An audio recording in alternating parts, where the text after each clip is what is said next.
Olá, pessoal. Vou trabalhar hoje a convivência familiar e comunitária. Sou Paula, sou assistente social do Tribunal de Justiça, da Vara da Infância e Juventude e Vara de Família. Bom, o tema convivência familiar e comunitária é bastante desafiador, porque dentro da prova, dentro do edital do tribunal, tem bastante documentos para vocês lerem, artigos, legislações e alguns livros. É claro que hoje nós não vamos conseguir mostrar tudo de forma ampla, mas eu procurei tirar alguns pontos principais.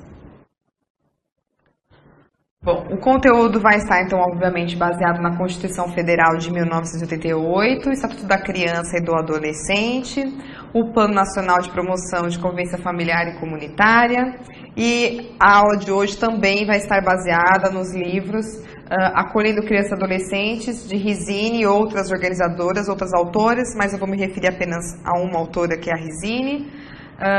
Política Nacional de Assistência Social, de 2004, Orientações Técnicas dos Serviços de Acolhimento, de 2009, Serviço Social e Temas Sociojurídicos, de Favre e Góes, que são as organizadoras desse livro, no qual possui diversos artigos bastante interessantes.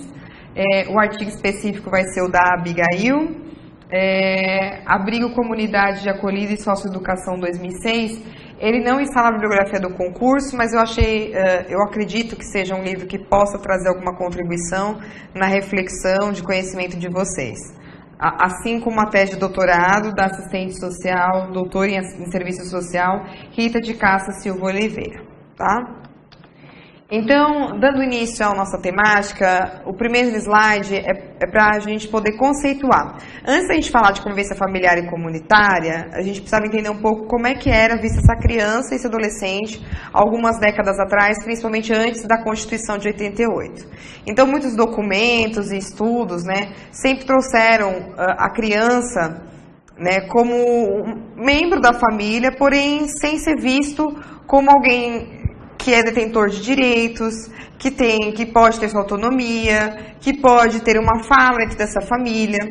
Então, aqui eu coloco alguns pontos principais, que são a criança pobre, principalmente a criança pobre, tá? Era vista como delinquente. Um problema da sociedade porque a criança já foi uma mão de obra escrava, mão de obra de trabalho, principalmente na Europa, enfim, dentro da Revolução Industrial. Depois que isso sai, depois que isso deixa de existir, principalmente com a questão dos direitos humanos, as convenções, porém ela vira um problema da sociedade, principalmente aquelas que não mais possuem referências familiares, chamado aquelas crianças abandonadas, as crianças órfãos. Então eles são vistos como um problema para a sociedade, As crianças pobres também eram estigmatizadas com a palavra menor, aquele menor, aquela menor. A gente até hoje ouve esse tipo de palavra para designar criança ou adolescente. Eles não eram sujeitos de direitos. E engraçado que a gente falou um pouco na aula de famílias em como o Estado era muito paternalista e era um Estado centralizador do bem-estar social e construía instituições para dar conta de uma população no qual eles viam como problema, como os idosos, as pessoas usuárias de droga, os jovens e a criança e o adolescente. Então, as instituições que foram criadas para as crianças e os adolescentes eram vamos dizer assim, um depósito de crianças e jovens, porque na verdade lá tudo era misturado. Crianças que realmente não tinham mais os pais, com crianças ou adolescentes que praticaram algum ato infracional, com crianças no qual a família mesmo entregava, dizendo que não podia mais, não tinha mais condições de cuidar, e eram colocadas todas na mesma instituição, às vezes separadas apenas por idade e sexo, e não era visto suas questões familiares, suas questões sociais, Então, num todo, antes da Constituição, eram vistas como seres passivos e subalternos, E a gente precisa também, para falar um pouco de convivência familiar e comunitária, entender como é que era essa institucionalização. Já mencionei aqui um pouco, essas instituições não tinham muitas regras, não tinham muitos limites, enfim. E aqui é uma fala de dentro do livro da Rizzini, o livro Acolhendo, bastante interessante sobre isso. As práticas de intervenção, hoje consideradas inadequadas, deram o tom do atendimento voltado para as crianças e adolescentes pobres desde o final do século XIX, por meio do estabelecimento do sistema de proteção e assistência aos menores abandonados e delinquentes. Ainda hoje encontramos a tendência à representação social da criança dicotomizada, originária daquela época, ou seja, a criança deve ser protegida.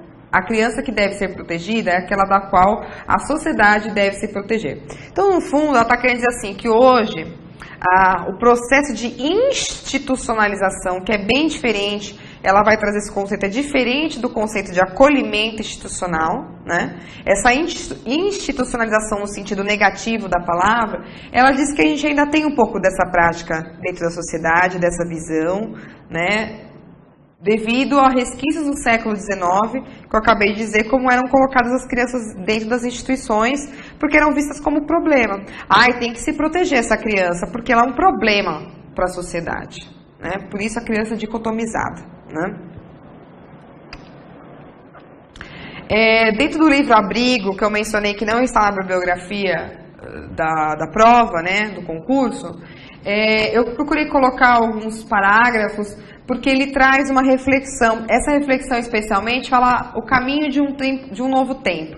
Então, para ajudar até vocês na prova, em reflexões históricas, né, ele coloca que na década de 80, com o fim da ditadura e o fortalecimento da cultura democrática, teve início uma articulação entre os movimentos sociais populares, de defesa de direitos, né, de cidadania, alguma participação da administração pública, a população mesmo, né, que foram olhando para essa criança e pontuando essa falta de espaço, de legislações e de políticas voltadas a essa criança e esse adolescente, né.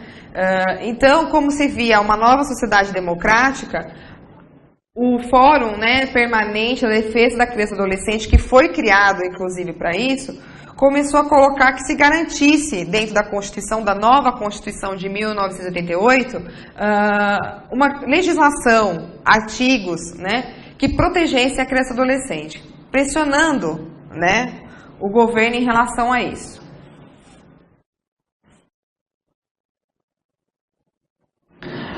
Hoje, e aí, obviamente, como já estudamos, como vocês já bem sabem, né, a Constituição de 88 colocou, sim, a questão da criança e adolescente, depois tivemos o Estatuto da Criança e Adolescente, depois, muito mais para frente, a Lei Orgânica da Assistência, a Política Nacional de Assistência, e a nossa sociedade começou a virar o seu olhar para a família e para essa criança e esse adolescente. E a gente chega hoje numa realidade bastante interessante no sentido de quem são essas crianças que acabam ainda sendo abrigadas. Levando em consideração, obviamente, ligando até mesmo ao tema, né, da aula anterior, de que as famílias, lembram, foram mudando suas configurações, né, e essas crianças também foram perdendo suas referências, né, e por isso ainda exige, devido a uma vulnerabilidade dessas famílias pobres, devido a uma questão socioeconômica e cultural não as favorecem, né, ainda há crianças indo para abrigos, passando por um acolhimento institucional.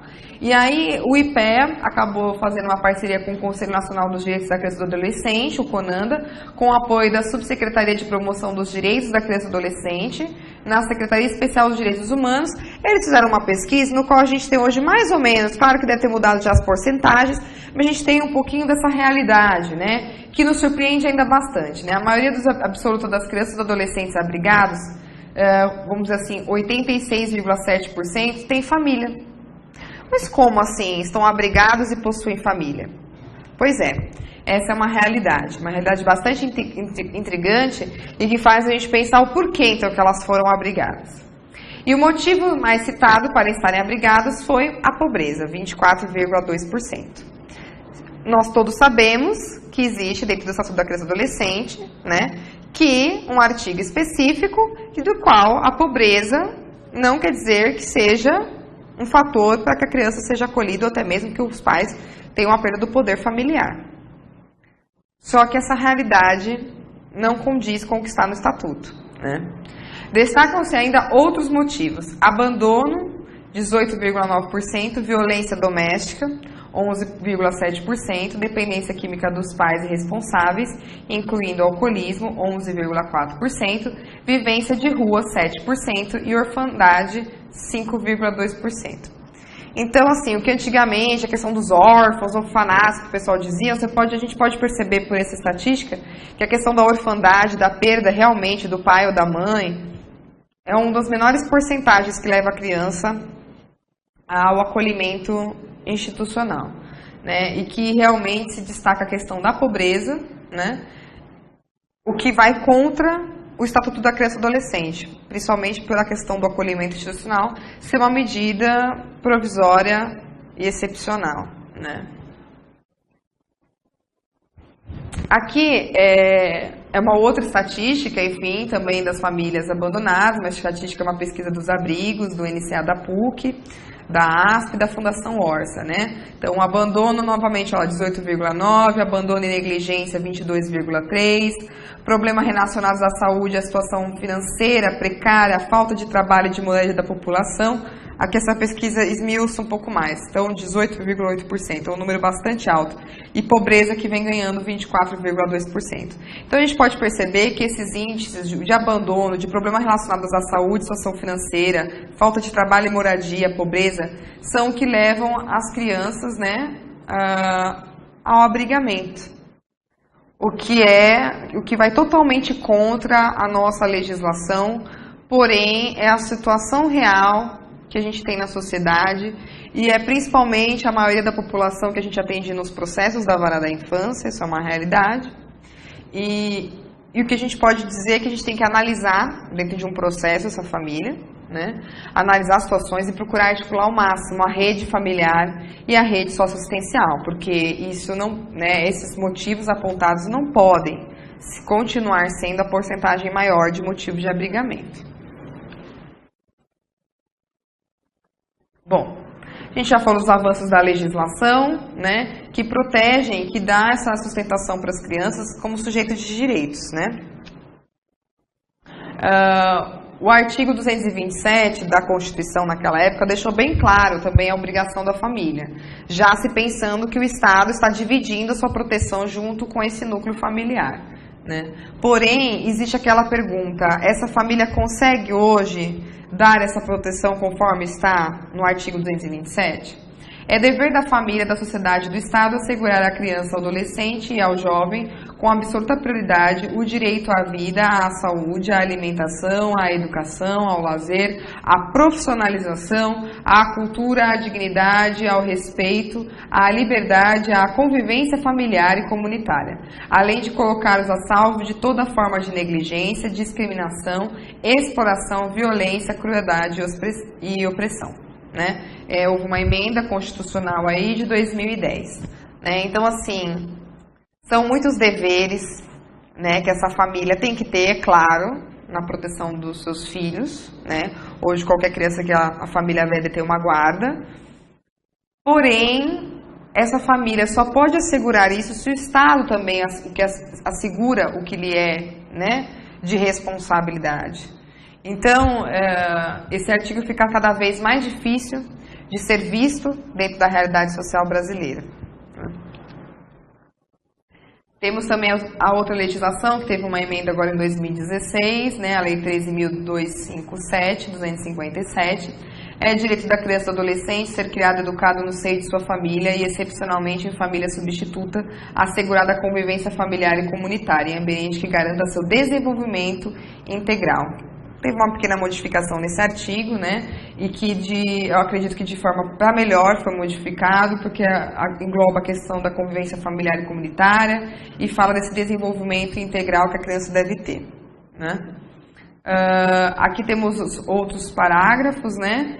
Toda criança e adolescente que estiver inserido em programa de acolhimento familiar ou institucional terá sua situação reavaliada no máximo a cada 6 meses, devendo a autoridade judiciária competente, com base em relatório elaborado por equipe interprofissional multidisciplinar, decidir de forma fundamentada pela possibilidade de reintegração familiar ou colocação em família substituta, em qualquer das modalidades previstas no artigo 28. Né? Também temos o parágrafo que fala da permanência máxima de 2 anos, né? e que a manutenção e reintegração da criança e adolescente à sua família terá preferência em relação a qualquer outra providência, caso em que essa será incluída em programas de orientação e auxílio. Então aqui, esses parágrafos são de grande importância, porque menciono e acredito que possam cair sim dentro da prova, porque são artigos fundamentais quando se fala de criança e família e convivência familiar e comunitária, né? Porque aqui consegue dizer que mesmo uma criança em acolhimento institucional deve ter seu caso reavaliado, para que se possa pensar numa família substituta, mas principalmente na reintegração familiar, né? E que as equipes do judiciário têm que ter esse olhar, né, diante esse prazo, para que não se prolongue, apesar de que, abro um parênteses aqui, não é a realidade que nós temos hoje nos abrigos, não é a realidade que a gente tem dentro do meio do judiciário, porque a gente percebe que devido a essas políticas sociais é muito difícil a reintegração familiar, né, e muitas vezes a questão da adoção, devido ao perfil, né, dos pretendentes, não casarem com as crianças e adolescentes disponíveis para adoção. Então, existe aí um desafio muito grande na prática dentro da sociedade em relação à reintegração familiar ou até mesmo à família substituta. E também o ECA colocou, né, como forma principal essa manutenção, esse amparo, orientação, auxílio a essas famílias quando há essa reintegração. Existem, sim, alguns projetos, alguns amparos através da assistência social, porém ainda nós estamos muito longe de dar conta dessa demanda da população, né?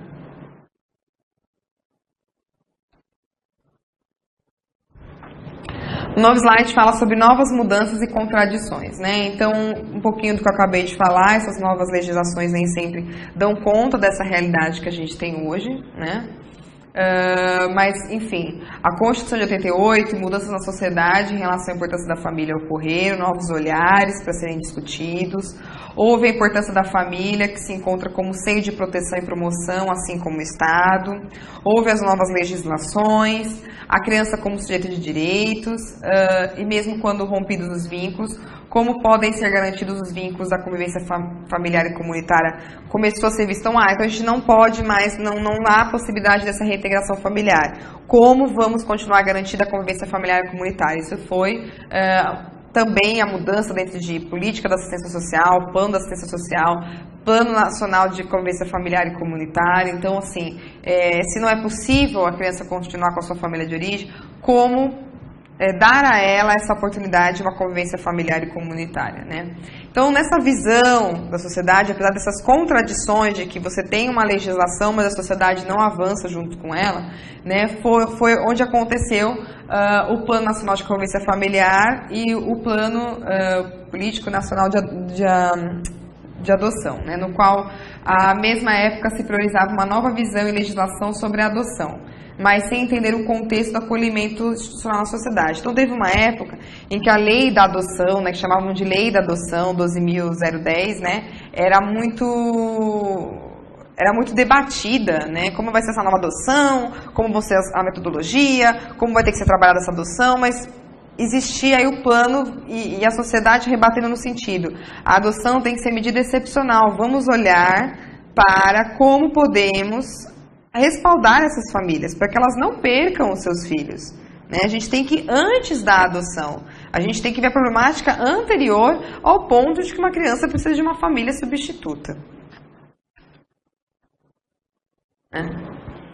O Plano Nacional de Promoção, Proteção e Defesa do Direito de Criança e Adolescente à Convivência Familiar e Comunitária é resultado de um processo participativo, né, de elaboração conjunta, envolvendo representantes de todos os poderes e esferas de governo, da sociedade civil organizada e de organismos internacionais, os quais compuseram a Comissão Intersetorial que elaborou os subsídios apresentados ao Conselho Nacional dos Direitos da Criança e do Adolescente, CONANDA, e ao Conselho Nacional de Assistência Social.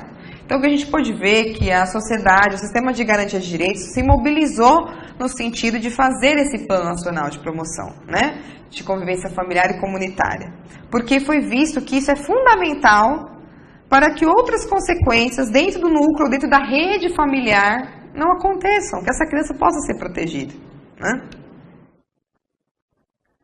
Então, a posição defendida pelo Plano Nacional é de que políticas preventivas proporcionem a permanência da criança ou adolescente com a sua família de origem.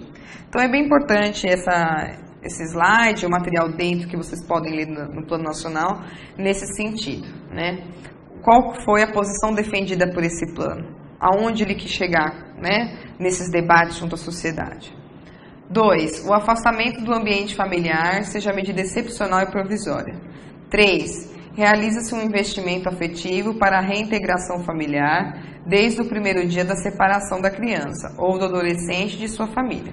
4. Não se assume uma postura de defesa intransigente dos laços biológicos, mas sim de laços afetivos, estruturantes para a personalidade da criança e adolescente. Então, na verdade, aqui se coloca priorizar, né, e defender não as questões dos laços biológicos, né? Porque nem sempre realmente a família biológica, ou infelizmente, vai conseguir dar contas, até porque estamos falando de emoções, de vínculos que às vezes realmente são perdidos, mas principalmente de se priorizar quem são os laços afetivos dessa criança e desse adolescente, que nem sempre, né, pode ser um parente consanguíneo. Haja comunicação permanente entre os serviços de acolhimento e a Justiça da Infância e Juventude. Número 6, a adoção seja medida excepcional, realizada apenas quando esgotadas as possibilidades de reintegração à família de origem. 7, avaliem-se as situações caso a caso, tendo sempre como princípio norteador básico o melhor interesse da criança e adolescente. Então, óbvio, junto com as legislações, mas o plano traz toda um reconhecimento dessa vontade, dessa autonomia dessa criança e adolescente ser ouvido na sociedade, né? Então, dessa forma, este plano, né, obviamente, ele constitui um marco nas políticas públicas no Brasil, né? Ao romper com a cultura de institucionalização, aquela institucionalização, eu digo, sem maior reflexão, sem um trabalho ético, né? Sem respeitar os direitos da criança e do adolescente, né? Ele veio para fortalecer, né, a proteção integral, a preservação dos vínculos familiares e comunitários preconizados no Estatuto, né, a manutenção dos vínculos familiares fundamentais para a estruturação das crianças e adolescentes como sujeitos e cidadãos, né? Bom, o plano, ele colocou algumas diretrizes, né, que eu também acho muito importante estar mencionando nessa aula, né. Então, as diretrizes são a centralidade da família nas políticas públicas. Esse já é um item muito mencionado na aula anterior, quando eu digo que as famílias realmente viram a centralidade, né, no qual o Estado coloca também, pedindo, vamos dizer assim, essa parceria para os núcleos familiares. Primazia da responsabilidade do Estado no fomento de políticas integradas de apoio à família. Porém, o plano também reforça de que o Estado não pode, né, se abster da sua responsabilidade. Reconhecimento das competências da família na sua organização interna e na superação de suas dificuldades. Então, a gente precisa primeiro entender essa família, ver como ela se vê dentro dos seus problemas, da sua organização, e não já fazendo políticas como algumas, a gente já sabe, né, enfim, engessadas, no qual acabou não atendendo a real demanda que a família precisa, né? O respeito à diversidade étnico-cultural, à identidade e orientação sexuais, à equidade de gênero e às particularidades das condições físicas, sensoriais e mentais, né? O fortalecimento da autonomia da criança e do adolescente e do jovem adulto na elaboração do seu projeto de vida, né? Principalmente, é claro, quando esses estão em acolhimento institucional, o que é um grande desafio na sociedade de hoje, né? Continuando, as diretrizes. Garantia dos princípios de excepcionalidade e provisionalidade dos programas de famílias acolhedoras de acolhimento institucional de crianças e adolescentes. Reordenamento dos programas de acolhimento institucional, adoção centrada no interesse da criança e adolescente e controle social das políticas públicas. Então, aqui é um desenho do Murilo Giacomo, bastante interessante, acredito que alguns de vocês já devem conhecer, né? Então, ele traz todo o sistema da garantia de direitos como se fosse uma grande máquina, né? Todos sendo movimentados por um combustível que a gente fala que é a integração e o profissionalismo, né? Dentro do sistema de garantia de direitos, a gente tem aí os CREAS, os conselhos setoriais, o CMDCA, o Conselho Tutelar, a Vara da Infância e Juventude, Ministério Público, as outras secretarias, programas de orientação de pais responsáveis, a educação, a saúde, né? Então ele coloca que tudo isso para funcionar precisa desse combustível que é o profissionalismo, mas também precisa muito a tomadinha de recursos públicos e de orçamento prioritário à criança e adolescente, que na verdade algumas políticas aí vêm sofrendo bastante com essa questão do orçamento, quais são as prioridades dos últimos governos, né? E, enfim, para que tudo isso a gente consiga chegar na proteção integral quando a gente abre aí essa torneirinha desse sistema, né? O que é muito difícil fazer tudo isso funcionar, né? Mas não é impossível. Bom, aqui eu vou trazer um pouco então sobre a Política Nacional da Assistência Social, sobre o que ela fala a respeito da convivência familiar e comunitária, tá? Então, a presente política nacional busca incorporar as demandas presentes na sociedade brasileira, né, no que tange a responsabilidade política, objetivando tornar claras suas diretrizes e efetivação da assistência social como direito e cidadania, claro. Materializar as ações da assistência social no sentido universal, né, a forma de gestão do sistema de descentralizado e participativo proposto pela Lei Orgânica da Assistência Social. Em seu capítulo 3, artigo 6º, implica na participação popular e na autonomia da gestão municipal, potencializando a divisão de responsabilidades e no cofinanciamento entre as esferas de governo e sociedade civil. Então, a gente, aqui nesse slide, pontuou uma questão básica, né, da assistência social, que é a sua universalidade, a sua descentralização na atuação, nas esferas de governo e como a participação da população é importante nesse sentido. Dessa forma, como se fala da cidadania da família, da universalidade de direitos, quando essa família ou a criança ou adolescente está em vulnerabilidade, né, existe aí a assistência social no sentido de categorizar esses atendimentos. Então, aqui especificamente eu vou estar falando da proteção social especial de média complexidade e de alta complexidade, né? Então, aonde entra as questões a serem discutidas aqui sobre convivência familiar e comunitária. Por quê? Quando você tem a média e alta complexidade, muitas vezes você já tem alguns vínculos sendo rompidos e quando já estão rompidos completamente. E aí, como a gente viu nos slides anteriores, com as novas legislações, como continuar garantindo essa convivência, né? Tanto comunitária quanto familiar. Então, aqui, a proteção média, né, ela trata daqueles que oferecem atendimento às famílias e indivíduos com seus direitos violados, mas cujos vínculos familiares e comunitários ainda não foram completamente rompidos, né? Nesse sentido, requerem maior estruturação técnico-operacional e atenção especializada e mais individualizada. Ainda precisa de uma monitoração, um acompanhamento dessa população que está quase rompendo os seus vínculos, né? E aí que é o trabalho da assistência social na média complexidade é esse: plantão social, abordagem de rua, cuidado no domicílio, serviço de orientação e apoio sociofamiliar. Então, a assistência olha para essa família, para esse núcleo, no sentido de que os vínculos não sejam rompidos e que não haja ainda mais uma violação dos direitos, principalmente aqui falando hoje da criança e do adolescente, né?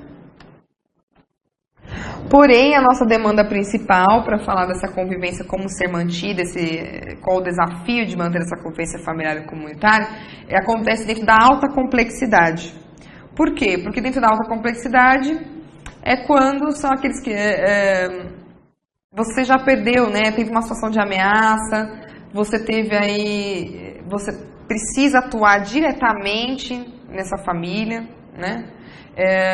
Você tem rompimento de vínculos, há uma situação um pouco mais grave aí, né? Então, a gente tem um atendimento integral institucional, casa-lar, república, casa de passagem, albergue, família substituta, família acolhedora, trabalho protegido e medidas socioeducativas restritivas e privativas de liberdade, né? Então, sem liberdade, internação provisória e sentenciada, né? É quando aí você vai ter que o sistema de garantia de direitos, você tem que proteger essa criança e adolescente e fornecer tudo, né? É uma proteção integral: moradia, alimentação, higienização, trabalho protegido para famílias e indivíduos que se encontram sem referência, né? Aqui, então, dentro dessa perspectiva de que quando os vínculos foram rompidos e aí o sistema de garantia de direitos tem que atuar muito mais, assim como mencionado na política, né? eu coloquei esse parágrafo que eu acredito bastante interessante, dentro do Plano Nacional, né?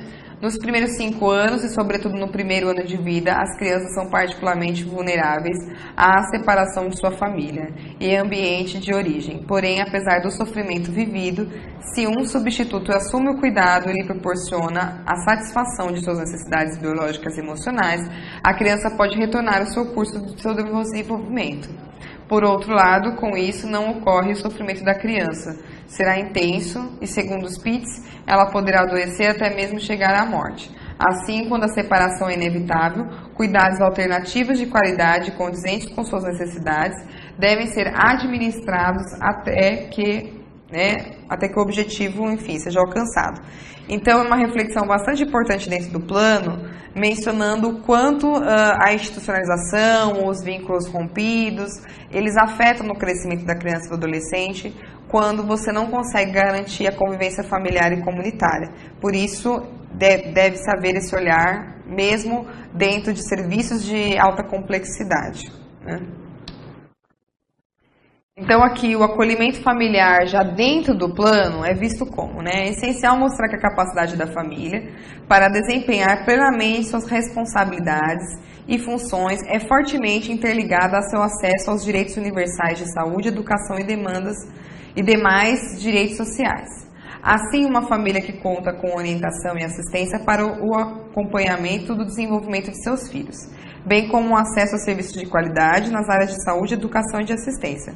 Também encontrará condições propícias para bem desempenhar as suas funções afetivas e socializadoras, bem como para compreender e superar suas possíveis vulnerabilidades.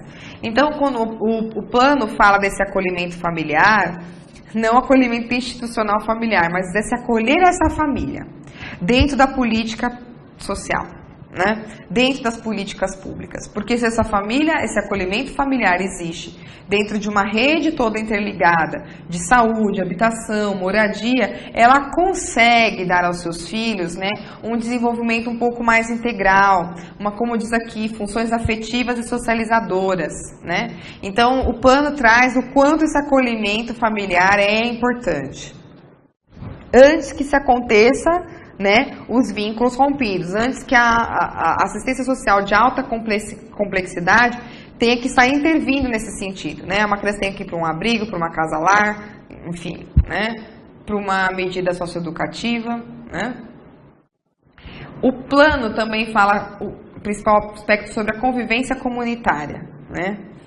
Então, assim, a partir das relações com colegas, na verdade, só pontuando aqui, ele fala de uma convivência comunitária, tanto a criança estando institucionalizada, como ainda, né, sobre a proteção da sua família.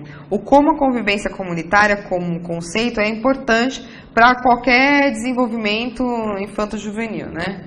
Então, assim, a partir da relação com colegas, professores, vizinhos e outras famílias, bem como da utilização das ruas, quadras, praças, escolas, igrejas, postos de saúde e outros, né? Crianças e adolescentes interagem e formam seus próprios grupos de relacionamento. Porque eles também vão crescer, vão ser adultos dessa sociedade e eles precisam construir a rede deles, né? Na relação com a comunidade, as instituições e os espaços sociais, eles se deparam com o coletivo, papéis sociais, regras, leis, valores, cultura, crenças e tradições, transmitidos de geração em geração. Então, óbvio, quando a criança sai do seu núcleo familiar, e o primeiro passo geralmente é a escola, ela vai começar a entender que existe todo um mundo em volta dela, né? Existem outras pessoas e como eu devo interagir com essas pessoas, como funciona a cultura de outras pessoas, e aí a gente vai trabalhando a questão da ética e da moral no desenvolvimento dessas crianças e adolescentes, né? Então, por isso eles focam muito dizendo o quanto é importante essa convivência comunitária, estando ou não a criança dentro de uma instituição, né? Aqui eles ainda apontam os espaços e as instituições sociais são, portanto, mediadores, né? Claro que não só a família, mas os próprios espaços institucionais são mediadores, né? E estabelecem, contribuindo para a construção das relações afetivas dessas crianças e desses adolescentes, da sua identidade individual e coletiva, e principalmente ali como grifado, além de muito importante para o desenvolvimento pessoal. A convivência comunitária favorável contribui para o fortalecimento dos vínculos familiares e a inserção social da família.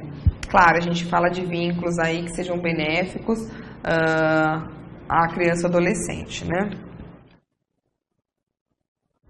Bom, aí o plano, obviamente, vai trabalhando todas as questões, ele define o que são casalares, o que são abrigos, o que são repúblicas, enfim, ele traz diversas definições e como elas devem atuar na sociedade, mas ele também chega num ponto onde ele coloca como, né, a prestação de cuidados alternativas para crianças e adolescentes terem ainda o convívio, né, com a família, afastados, desculpa, da sua família de origem. Então, vamos ver, quando os vínculos são completamente rompidos, então como vai ser garantido a convivência familiar e comunitária? O plano coloca dessa forma, né? Então, quando temos a situação de alta complexidade que gera um rompimento de vínculo, ou as situações graves de violência, temos que garantir a convivência familiar e comunitária, né? Não mais junto de sua família de origem, infelizmente. Então, eles apontam 3 tipos de promoção, né, e na verdade de proteção dessa convivência familiar e comunitária através do serviço de acolhimento institucional, do família acolhedora e do família substituta. Eu coloquei mais abaixo a questão do apadrinhamento afetivo, né, que já está incluído dentro do Plano Nacional de Convivência Familiar e Comunitária, né, citando lá.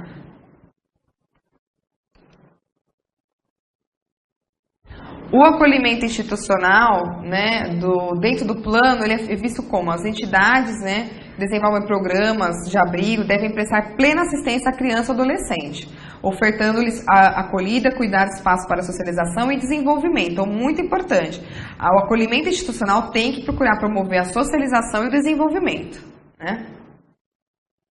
A preservação de vínculos familiares, a integração com a família substituta, quando esgotadas todos os recursos com a família de origem, um atendimento personalizado, um desenvolvimento de atividades com regime de coeducação, né, amparando essa família, essa criança, né, e o não desmembramento do grupo de irmãos, né, evitar sempre que possível a transferência para outras entidades, né. Então, o acolhimento institucional tem que trazer essas garantias que a gente pode perceber que envolve a convivência familiar e um pouco da convivência comunitária aí na sua atuação. No próximo bloco, damos continuidade à convivência familiar e comunitária. Olá, pessoal.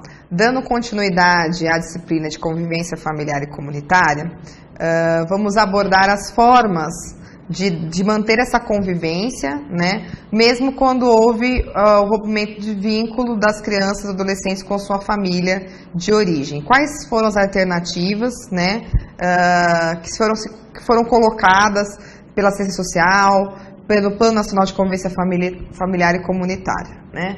Então, nós temos aqui, começando com a família acolhedora. Dentro do plano, vocês vão encontrar uma parte específica sobre esse assunto, né? Então, a família acolhedora é um programa, né, que caracteriza como um serviço que organiza o acolhimento na residência de famílias acolhedoras. Então, você tem aí famílias que se disponibilizam a ficar por um período também provisório com uma criança ou adolescente. A família acolhedora ainda é um programa bastante discutido. No Brasil, ele é aplicado em alguns estados, mas ainda, vamos dizer assim, está caminhando a passos lentos até, porque existem bastantes contradições e bastantes questionamentos no sentido de como essa criança vai voltar para sua família de origem, vai ter sua reintegração, sabendo que ela já está em outra família. Há questões de dúvidas sobre essa família acolhedora querer adotar essa criança e burlar o Cadastro Nacional de Adoção. Porém, existem experiências bastante favoráveis que quando o programa é bem estruturado e tem um aparato de profissionais que pode dar um respaldo, ele sim pode ser uma boa alternativa para que a criança ou adolescente não seja institucionalizada. Claro que os SAICAS, né, o Serviço de Acolhimento à Criança e Adolescente, ou os abrigos, como chamamos, eles procuram dar o melhor a essa criança, procuram garantir os seus direitos, como visto no bloco anterior, né? Porém, a gente sabe que uma atenção, uma motivação, um cuidado mais individualizado é benéfico para o desenvolvimento infantil, como já mencionado aqui também na reflexão do Plano Nacional, né? Então, a família acolhedora, ela traz este cuidado integral, porém mais individualizado, né? E que, se bem estruturado, pode sim ser uma maneira de garantir a convivência familiar e comunitária, né? Então, aqui o programa prevê, né, metodologia de funcionamento. Tem que contemplar mobilização, cadastramento, seleção, capacitação, acompanhamento e supervisão das famílias acolhedoras por uma equipe multiprofissional, né? O acompanhamento psicossocial das famílias de origem também tem que ser feito, né, para que elas possam ter os seus filhos novamente. Então, assim, o programa Família Acolhedora não quer dizer que essa criança nunca mais vai voltar para sua família de origem. Ela vai dar um respaldo a essa criança, porém, todo o sistema de garantia de direitos da cidade, né, em que existe o programa, tem que estar mobilizado no sentido de também não ser esquecida a família de origem, né? A articulação com a rede de serviços é importante, com a Justiça da Infância e Juventude e com os demais atores do sistema de garantia de direitos. Então, esse programa Família Acolhedora, como eu disse, tem algumas experiências pelo Brasil, algumas bastante interessantes e que é de uma certa forma complexa de colocar em prática, mas muito benéfica. Porém, ela precisa de um aparato, né, e de uma rede bastante comprometida com a causa, principalmente na capacitação e acompanhamento das famílias que vão acolher essas crianças e esses adolescentes, né? Outra forma de se garantir a convivência familiar e comunitária, o plano também menciona, que é a família substituta, né? A família, por exemplo, acolhedora nem é tão mencionada, porque, como eu digo, ainda são poucos os projetos pelo Brasil, poucos os programas, né, que trabalham com a família acolhedora. Então, imediatamente, quando a criança não tem mais como ser reintegrada à sua família de origem, a primeira opção que as pessoas conhecem e sabem é a família substituta. Porém, toda a legislação, toda a batalha do plano, né, nacional, principalmente indo contra alguns artigos da lei da adoção, que era conhecida como a lei da adoção, no sentido de se priorizar muito a adoção e não se ver o quanto é importante dar amparo às famílias mesmo da criança e adolescente, né, é principalmente colocado no Plano Nacional de Convivência Familiar, né, e comunitária. E, lógico, a família substituta não pode ser ignorada. Uma hora ela tem que acontecer quando realmente essa criança não tem mais a possibilidade de voltar para sua família, né? Ou até mesmo não tenha mais uma família ou outra rede de referência.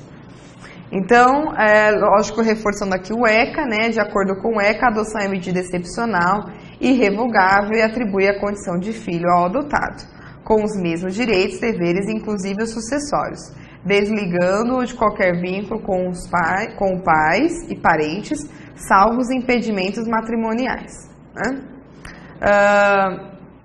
O plano coloca, né, que tudo bem, a família substituta é uma forma de garantia de convivência familiar e comunitária, porém ela traz que a questão da família substituta tem que ter uma série de medidas antes dela acontecer, e eles pontuam isso dentro do plano.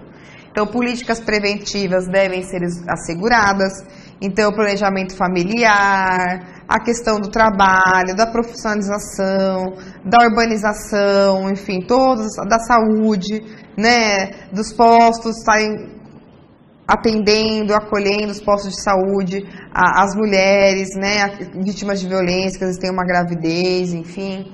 O encaminhamento para adoção requer intervenções qualificadas e condizentes com os pressupostos legais e o superior interesse da criança e adolescente.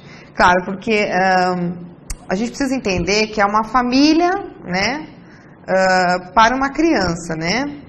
Então, na verdade, não é uma criança para uma família que a gente fala, né? Então essa criança vai entrar numa família adotiva no qual ela já tinha toda uma expectativa, já tem todo um plano para essa criança. Não, é a família que precisa entender a história dessa criança, de entender o seu passado quando realmente for adotada, de entender que ela veio compor um núcleo familiar, né? No qual ela já teve tem uma história, tem um passado, né? E que, obviamente, adoções tardias, onde as crianças já conseguem se manifestar, se comunicar, precisam ser ouvidas, né? Precisam ser analisadas sobre os seus sentimentos, sobre o que pensam sobre a adoção. Isso é muito importante, porque a gente falou várias vezes aqui que a criança e adolescente agora é um sujeito de direitos, né?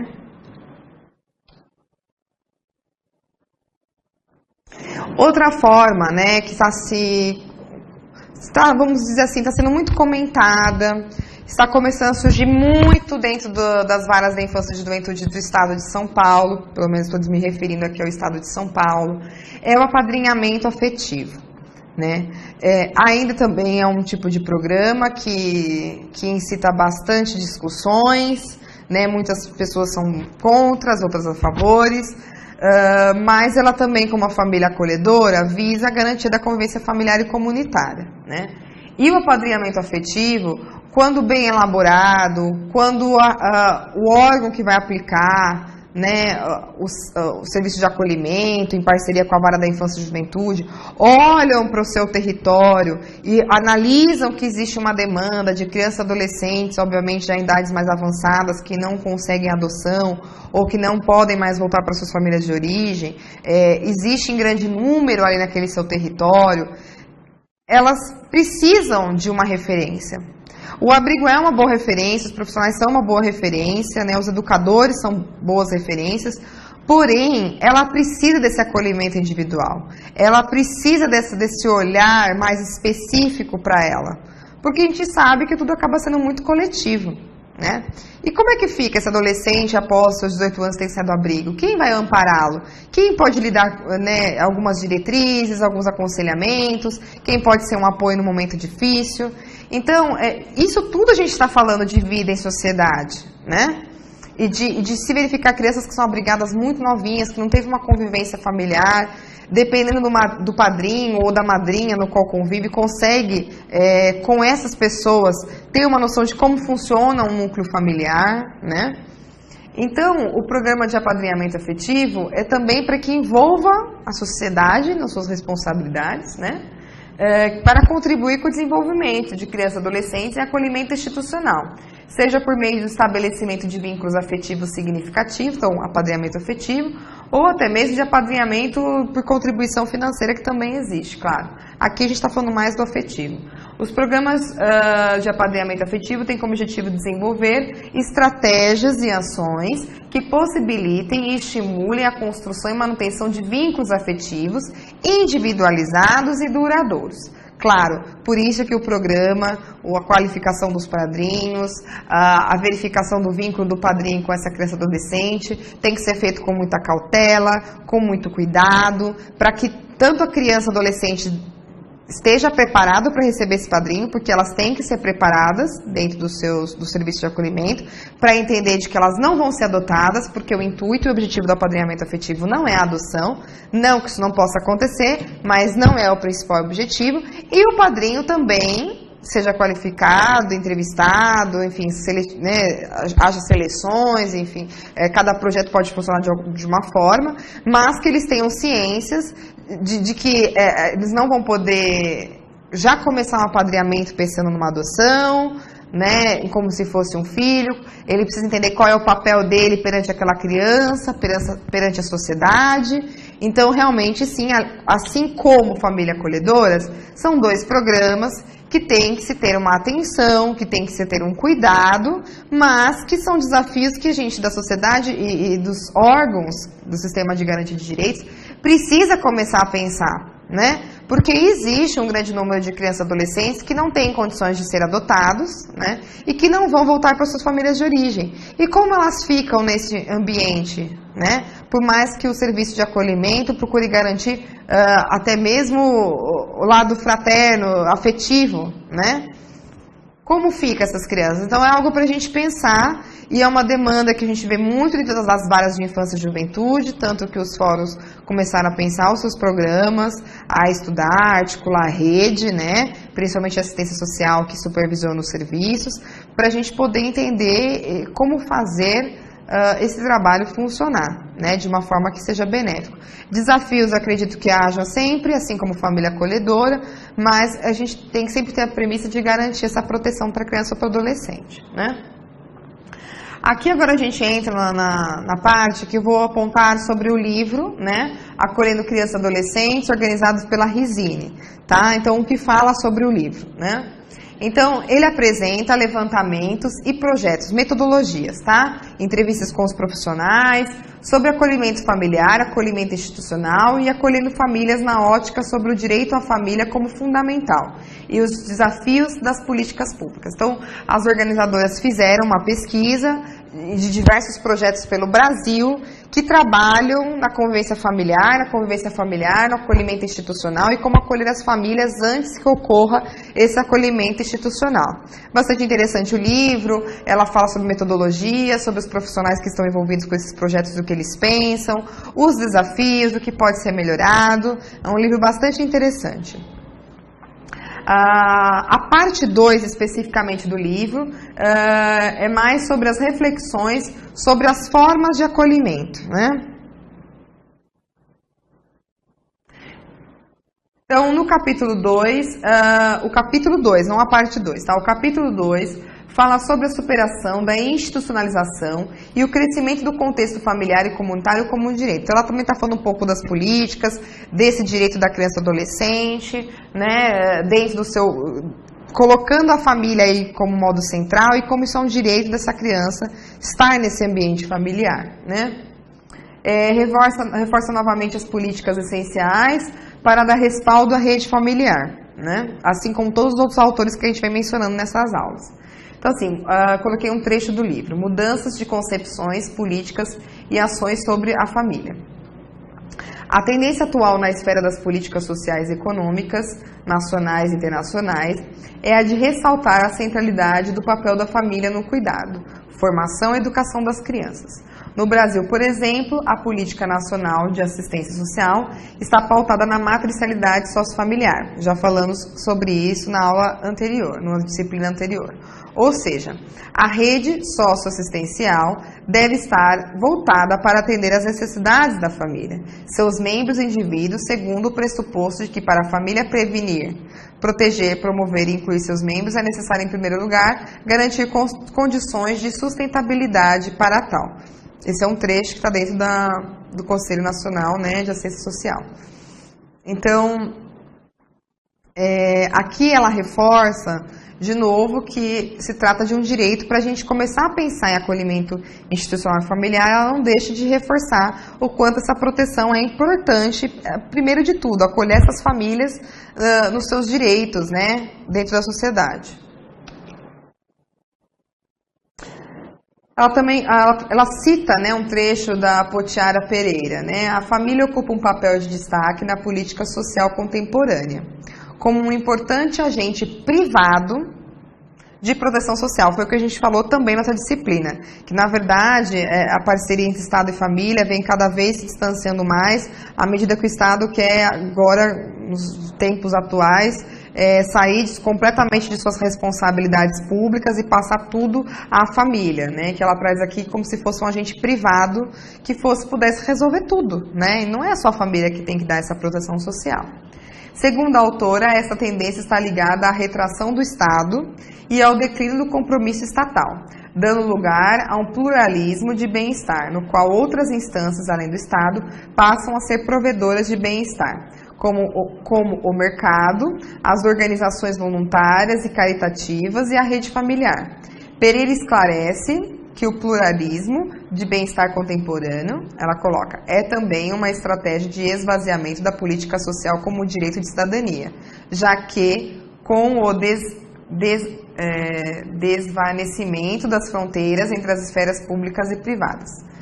se alarga a possibilidade de privatização das responsabilidades públicas com consequente quebra de garantia de direitos. Então, tem que tomar muito cuidado e a gente ter esse olhar de que realmente a família é um espaço de proteção, porém tomar muito cuidado porque outras formas, como organizações, como o mercado, organizações caritativas, acabam assumindo tudo e o Estado cada vez se retraindo na sua responsabilidade, né?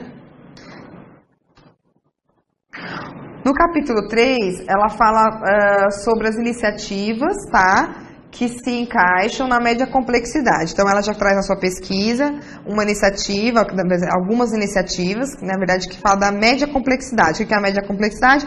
Onde os vínculos ainda não foram rompidos, essas famílias são acolhidas dentro da rede socioassistencial para que ela possa oferecer a proteção, né, social à criança e adolescente. Então, ela mostra esses projetos, ela escreve esses projetos no seu livro, bastante interessante, né? E como cada projeto atua com as famílias, né? Então, ela aponta os desafios, como dentro desses projetos, depois que ela faz uma análise e expõe esses projetos, ela coloca assim, quais são os desafios, né? Nesse sentido da média complexidade, onde os vínculos não foram rompidos para novos projetos. Né? Ela coloca que o desafio é a ideia e a atitude de acolher. Então, o que é esse acolhimento? Porque ela fala muito sobre os projetos de acolhendo famílias. Então, quais projetos nesse Brasil fazem de acolhimento às famílias para que seus vínculos não sejam rompidos? Então, ela fala qual a ideia e a atitude desse acolher. É um desafio a ser pensado. Né? Alegar a pobreza só não basta, né? Leque de possíveis respostas, fortalecendo os elos, articulação e interdisciplinaridade de respostas, gestão e execução, clareza de responsabilidades e atribuições. No capítulo 4, ela fala sobre os casos em que a criança precisa ser afastada do lar. Então, aí que a gente já entra na alta complexidade, né? Contudo, não se pode perder de vista a convivência familiar e comunitária, mesmo em um novo tipo de acolhimento familiar. Então, mesmo que seja um acolhimento institucional, uma nova forma de acolhimento familiar, como família acolhedora ou família substituta, não se pode perder de vista, né, tudo que envolve essa proteção, né, social. Então, ela aponta o desafio da parceria do sistema de garantia de direitos da localidade para que o programa realmente possa, né, acontecer sem prejudicar o retorno para a família extensa ou família substituta, né? Então, que esses programas que trabalham com as crianças, quando nós perdemos esses vínculos, o desafio é que eles, como família acolhedora, por exemplo, né, é que eles não percam os vínculos com sua família de origem, que essa família de origem não seja simplesmente afastada e não seja trabalhada nas suas questões, né? Ela traz, por exemplo, que ainda não existe uma legislação específica referente ao acolhimento familiar, por exemplo, o programa de família acolhedora, né? E uma lacuna para a autora e para o aparato jurídico administrativo. Então, quer dizer, não existe uma legislação específica, mas está, de certa forma, sendo abordada dentro do Estatuto e dentro do Plano Nacional de Convivência Familiar e Comunitária, mas, às vezes, alguns fatores, algumas ações que precisam ser providenciadas ou pensadas, né, acabam ficando mais difíceis por não existir esse aparato todo, né, da legislação, né? E aí os municípios ficam com uma dificuldade de promover esses programas também. Ela coloca também no capítulo 4, ela apresenta projetos e metodologias e formas de como a família acolhedora pode estar próxima à família de origem, como ser trabalhada essa família de origem para receber a criança ou adolescente novamente. Então ela coloca isso bem no final. Então assim, ela trazendo aqui um parágrafo do livro, né? A primeira consideração a fazer a respeito da conceituação de acolhimento familiar é que constitui uma prática bastante antiga e desenvolvida por diferentes sociedades com características peculiares. Acolher informalmente filhos de outras pessoas parece ter sido prática popular de cuidados em situações específicas. Aqui nos interessa definir e discutir o conceito revestido de um caráter de formalidade, ou seja, o acolhimento familiar como uma modalidade de atendimento destinado a crianças e adolescentes que, por algum motivo, precisam ser afastados de sua família, em caráter provisório e excepcional, e são inseridos no seio de outra família, que é preparada e acompanhada como parte de uma proposta de política pública. Então, ela fala, na verdade, historicamente, já existe muitas crianças sendo colocadas em outras famílias. A gente vê muito no fórum aparecer pessoas que querem a guarda depois de 10, 15 anos, que já cuida de uma criança, né? E tem contato com a família de origem, a mãe visita a casa dessa pessoa que cuida do filho dela. Então ela fala que historicamente isso já acontece na sociedade, só que isso precisava de um aparato legal, de uma formalidade, né? Para que acontecesse de uma forma mais controlada e que muitas vezes a família de origem não perca esse vínculo com a criança, né?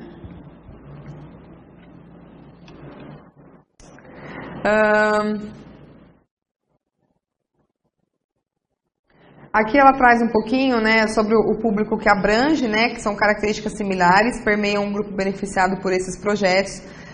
Quais são as peculiaridades, né, as semelhanças?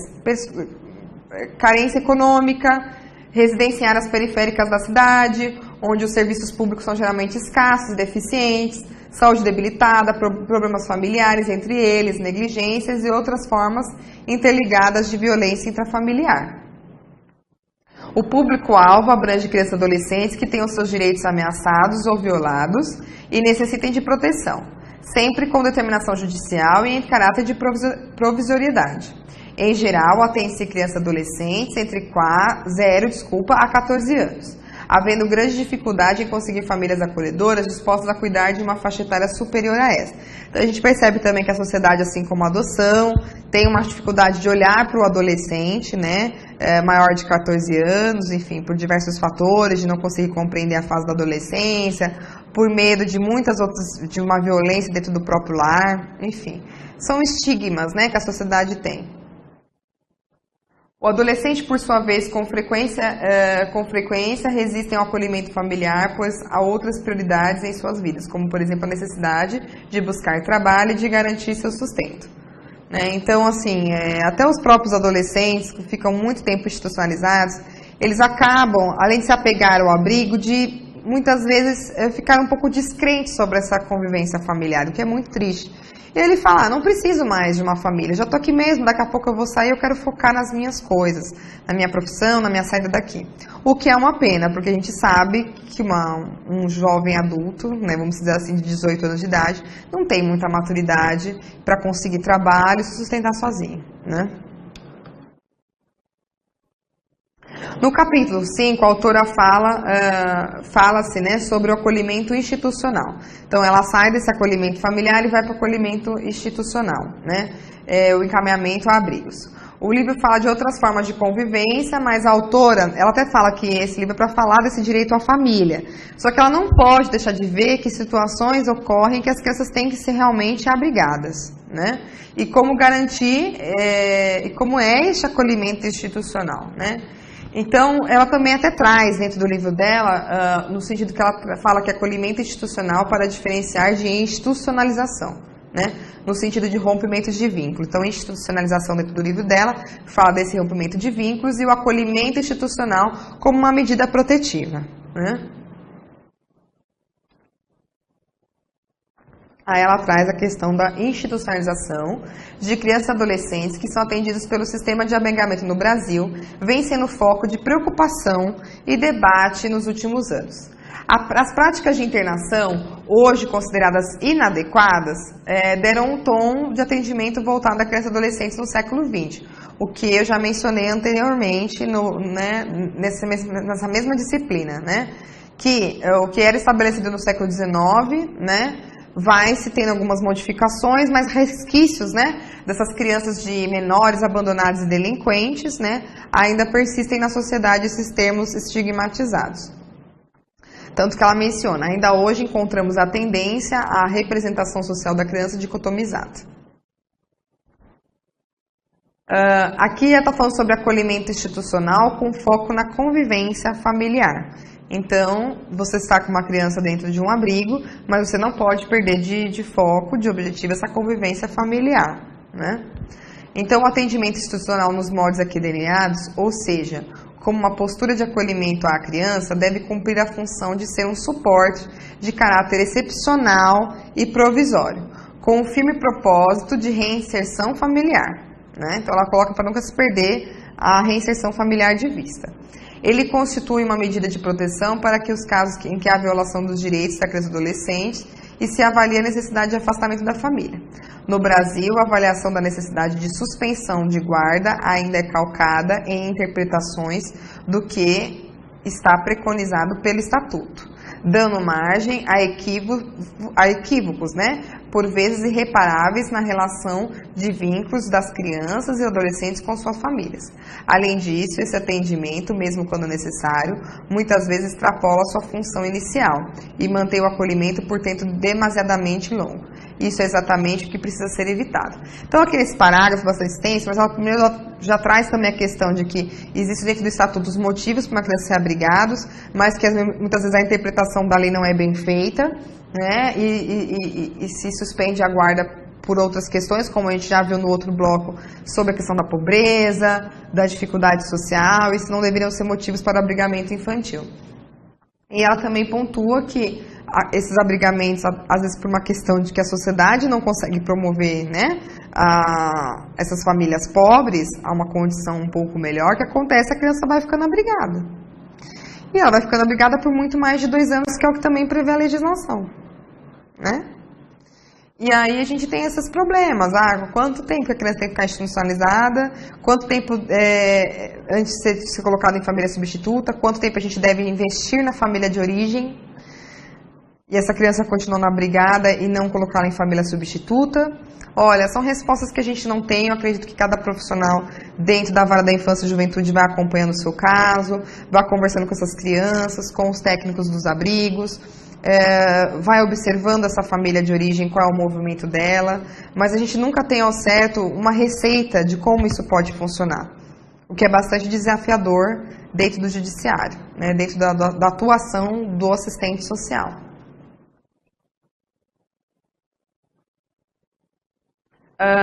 Aqui nós vamos começar a falar um pouquinho sobre as orientações técnicas, né, do serviço de acolhimento para crianças e adolescentes, feita a última em 2009. Então, os serviços possuem uma orientação técnica para realizar o seu trabalho, correto? Então, assim, aqui é só uma observação, né, que os conselhos aprovaram a resolução conjunta no final do ano passado, 15 de dezembro de 2016, que dispõe sobre o conceito e o atendimento de crianças e adolescentes em situação de rua, incluído o subitem 4.6 no item 4. Então, vocês procurem dar uma lida e se informar. É bastante grande, tá? A gente não vai mencionar aqui na aula. Do capítulo 3, documento de orientações técnicas. Como serão esses abrigos, essa atuação junto à criança em situação de rua, é falado, né? O conteúdo da resolução foi fruto do debate realizado na oficina sobre o atendimento à criança e adolescente em situação de rua no SUS, né? No Sistema Único de Assistência Social, realizado no mês de novembro em Brasília, com a participação da Secretaria Nacional de Assistência Social. Representantes de vários movimentos participaram dessa inclusão, que eu dei uma lida, é bastante interessante, mas ainda precisa ser visto com mais calma, né?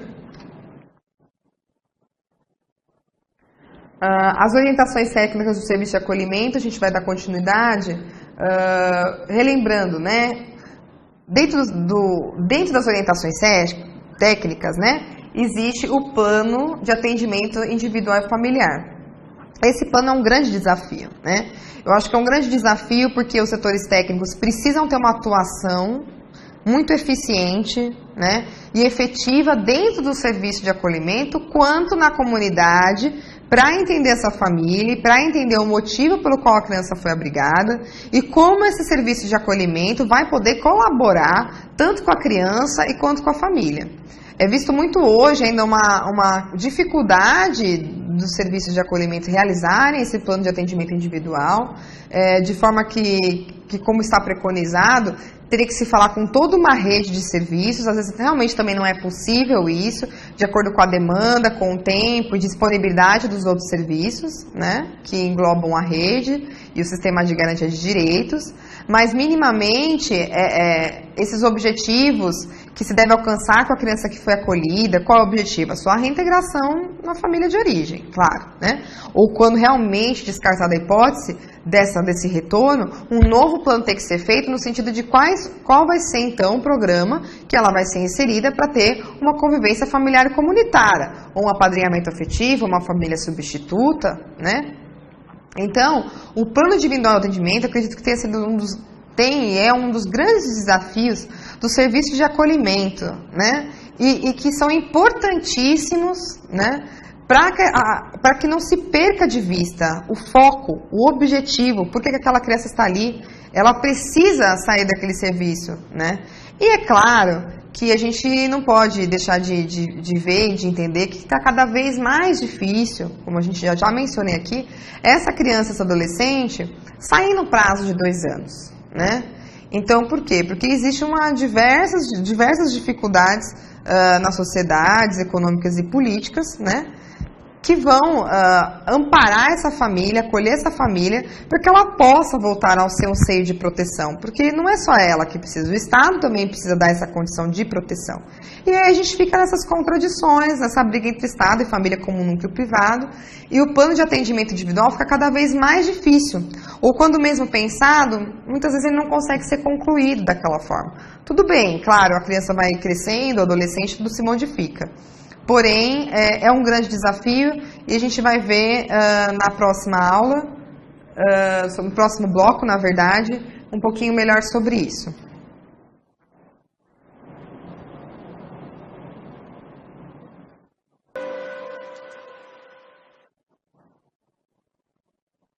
Bom, retomando, né, o tema do bloco anterior, voltamos com as orientações técnicas de serviços de acolhimento para crianças e adolescentes, né, para ver o quanto também essas orientações técnicas vêm contribuir na questão do tema de convivência familiar e comunitária. Então, as orientações técnicas colocam sobre o plano individual de atendimento, né, que teoricamente deveria ser feito tanto pela equipe técnica do abrigo, quanto toda a rede do sistema de garantia de direitos. Obviamente, alguns abrigos conseguem, outros não, né? Principalmente também sentar junto com a vara da infância e da juventude para se fazer esse trabalho. Porque dentro desse plano individual de atendimento, né, de atendimento individual e familiar, é super importante traçar essa linha, esse respaldo, essa proteção que o acolhimento institucional vai dar, né, para que a criança possa ter garantido ou o retorno à sua família de origem, ou uma família substituta, ou um programa de família acolhedora, se for o caso de se tirar, né, de dentro do acolhimento institucional. Enfim, aqui nesse slide a gente se traz, né, dentro das orientações técnicas, a importância desse plano de atendimento individual e familiar, porque a família não pode ser esquecida, né? No qual constem objetivos, estratégias e ações a serem desenvolvidos, tendo em vista a superação dos motivos que levaram ao afastamento do convívio e o atendimento das necessidades específicas de cada situação, né? Então, esse plano quer dizer, num termo geral, que a gente vai tratar sobre o porquê que essa criança foi acolhida, como vai ser a vida dela dentro dessa instituição e como pode ser a vida dela ser trabalhada, né, na verdade, para que ela possa voltar, né, à família de origem, ao mundo social, vamos dizer assim, sem uma institucionalização, né. O plano de atendimento tem como objetivo orientar o trabalho de intervenção durante o período de acolhimento, visando a superação das situações que ensejaram a aplicação da medida. Deve basear-se em um levantamento das particularidades, potencialidades e necessidades específicas de cada caso e delinear estratégias para o seu atendimento. Tal levantamento constitui um estudo da situação que deve contemplar, dentre outros aspectos, é interessante, como eu falei, o plano ele é bastante desafiador aos profissionais que o fazem, que deveria, na verdade, ser feito por uma rede, mas geralmente são os técnicos da abrigo que acabam dando todo um corpo principal a esse plano de atendimento individual. E, lógico, alguns atores da rede, se a criança está realmente inserida, vão acrescentando ao longo desse plano, né, nem sempre no primeiro momento. E o que eu mais tenho dificuldade em visualizar, né, São as estratégias que vão ser utilizadas para poder entender e, na verdade, melhorar ou contribuir ou mediar uma situação melhor da família para que a criança volte. Então, eu vejo dificuldades dessas estratégias serem colocadas, né? E outras ações relacionadas especificamente à família, né? Porém, aqui ele fala aqui, então, esse levantamento constitui um estudo, né? Que deve contemplar, aí ele vai falar quais aspectos esse estudo deve contemplar. Motivos que levaram ao acolhimento e se já esteve acolhido neste ou em outro serviço, né, anteriormente. Configuração e dinâmica familiar, relacionamentos afetivos na família nuclear e extensa, período do ciclo de vida familiar, dificuldades e potencialidades da família no exercício de seu papel. Porque se essa criança veio para ser acolhida de um núcleo, a gente precisa entender os hábitos dessa criança, a criança, eu falo também do adolescente principalmente. O que essa família proporcionava, né? Lógico, sem o profissional ter a prepotência de dizer que a família tem que agir de tal forma e ser de tal forma, que é muito isso que a gente falou na disciplina anterior das famílias, né? A sociedade coloca uma expectativa e é por isso que essas famílias não conseguem alcançar essa expectativa, se frustram e acabam ainda mais ficando em vulnerabilidade. Mas sim entender, trazer essa família para junto do serviço, né? E até mesmo uma discussão em grupo com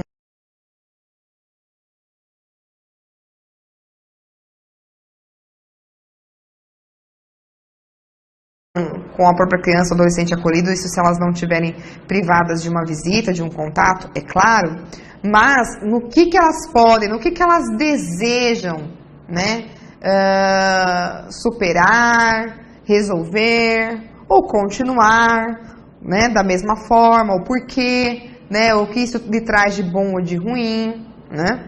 Então, é ouvir, né? O plano de atendimento individual e familiar ele tem que ser ouvido, né? Primeiramente, antes de apenas ser uma descrição do que pode ser feito pela criança dentro do espaço institucional, né?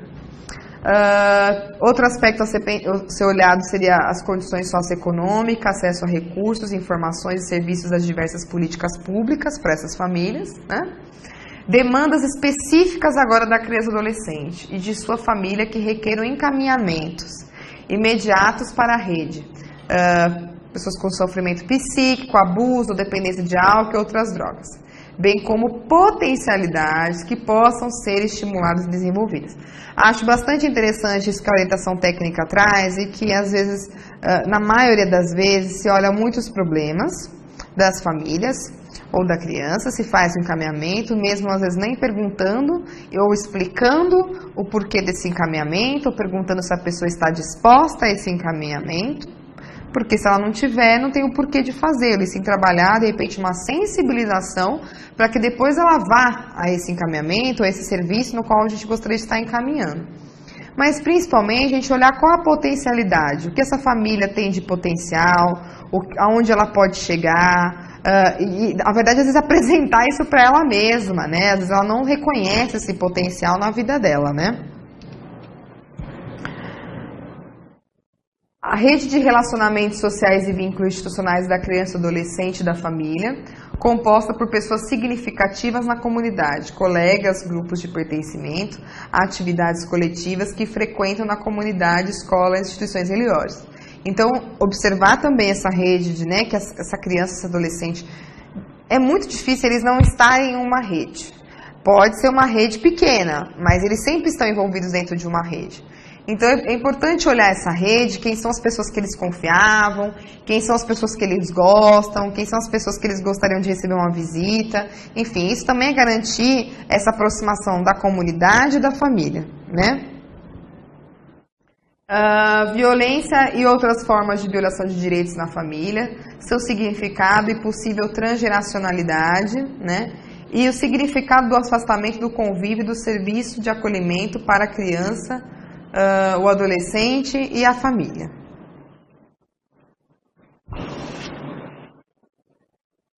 Observar, né, o desenvolvimento saudável da criança e adolescente durante o período de acolhimento. investimento nas possibilidades de reintegração familiar, acesso da família, da criança e adolescente a serviços de programas e ações das diversas políticas públicas e do terceiro setor que contribuam para o alcance das condições favoráveis ao retorno familiar, né, ao convívio familiar, investimento nos vínculos afetivos com a família extensa e pessoas significativas da comunidade, encaminhamento para adoção quando esgotadas as possibilidades de retorno ao convívio familiar. Então, de estudo a gente já falou um pouquinho, né? E que é um trabalho bastante desafiador, mas tem que ter esses olhares, né, para a rede, para esse convívio, que nada mais é, isso aqui tá descrevendo, né, o que é trabalhar com essa questão do convívio familiar e comunitário dentro de uma gestão de acolhimento institucional, né. Aqui, dentro do livro Termos Sociojurídicos, se eu não me engano, o edital do tribunal pediu um artigo, né, o acolhimento familiar e as ações voltadas à proteção e promoção dos direitos de crianças e adolescentes da Abigail Franco.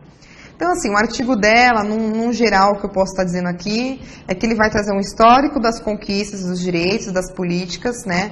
Ela também, assim como o Rizzini e os outros autores, enaltecem a questão do trabalho, né, dentro do acolhimento institucional, mas principalmente desse convívio, dessa proteção, desse convívio familiar e dessa proteção familiar, que pode ser dada pelo Estado e que deve ser amparada essas famílias, né? Porque ela coloca novamente que como a família virou a centralidade das políticas, mas como ela é vista dentro dessa centralidade, né? E aponta sobre a importância de uma nova visão do acolhimento institucional e convivência familiar, né? Os desafios que precisam ter, que foi já um pouco falado durante toda essa aula. Dentro desse material, eu coloquei alguns, como eu posso dizer, um material de reflexão, que estão dentro do livro Abrigo, reforçando esse livro Abrigo, não está no edital, mas se vocês quiserem adquirir, ele é bastante interessante, vale muito a pena, né? Também é uma pesquisa, e eu coloquei aqui alguns slides, que no final de cada artigo, de cada autor, eles colocam assim, para refletir. Então, eles fazem um pouco do resumo do artigo, mas trazem questões que você, em grupo, com o profissional, os próprios técnicos de um abrigo, podem estar refletindo sobre a sua atuação profissional. E eu achei interessante porque esses 3 que eu selecionei podem contribuir com uma reflexão e, além disso tudo, com o estudo, né, de vocês para o concurso, tá? Porque, obviamente, tem a ver com toda a política nacional de convivência familiar e comunitária, sobre todos os conceitos e transformações de famílias que foi da outra disciplina, toda a política de assistência, né, que também vai cair na prova. Então, aqui, um olhar para a história, né? Aqui é bastante interessante porque são tópicos que vão trazer aí um pouco do passado no Brasil, um pouco desse histórico sobre o abrigamento de crianças e adolescentes, que é bastante interessante, como o governo foi visualizando os direitos da criança e adolescente, como funcionava antes. Então, aqui temos data de 1964, como é que era entendido esse processo, né? É bastante interessante, é um pouquinho do resumo do que eu pontuei lá no começo dos slides dessa disciplina. Esse aqui, para refletir, é a fala dos abrigos, que, como eu disse, foi uma pesquisa feita com alguns profissionais de abrigos. Então, eles trouxeram algumas reflexões, alguns desafios e dificuldades que eles passam, né? Aqui, por exemplo, o último tópico. Ao oferecer proteção, o sistema pode muitas vezes equivocadamente fazer com que o assistido se mantenha sempre no papel de assistido, submisso e impossibilitado. A assistência tem êxito quando o sujeito deixa de ser assistido e torna-se autônomo, capaz de reconstruir sua história, saindo da tutela para a conquista, a libertação. Então, acontece, às vezes, nos serviços de acolhimento, né, institucional, protegerem muito, darem de tudo, mostrarem cada vez mais para essa criança e adolescente que eles são, vocês não têm muitas condições, vocês geram situações difíceis, e não. Precisa ser mostrado, principalmente para aqueles que não vão ter a possibilidade de retorno familiar, por uma adoção, por uma família acolhedora, voltar à família de origem, eles precisam entender que eles não são coitadinhos, né? Que o abrigo não é o único espaço de proteção e que eles precisam ter a sua autonomia, poder de decisão, personalidade e saber lidar com as dificuldades que vão enfrentar, porque querendo ou não, né, ainda a legislação diz que até os 18 anos é que eles podem se manter assistidos, né, dentro de um abrigo, né? Então eles precisam saber encarar. Então são tópicos assim que trazem reflexões para vocês profissionais e até mesmo um pouquinho do que está no conteúdo da matéria do concurso. Esse outro para refletir, coloca assim, abrigo, comunidade de acolhida e socioeducação, né? Então, traz um pouquinho sobre abrigo, esses desafios, né? Algumas diretrizes, né? Por exemplo, ali o tópico, a presença educativa ganha relevância no cotidiano do abrigo. O educador deve se conscientizar de que cada atitude sua é um recado que ele manda à criança ou adolescente a que se atende. Então ele fala desse acolhimento, dessa forma de ser acolhida, mas também é um espaço de socioeducação, né? Porque todos ali envolvidos são referências para essas crianças, né? E adolescentes. Bom, eu finalizo aqui a disciplina, né, Convivência Familiar e Comunitária, né? Eu agradeço e desejo uma boa sorte a todos vocês no concurso.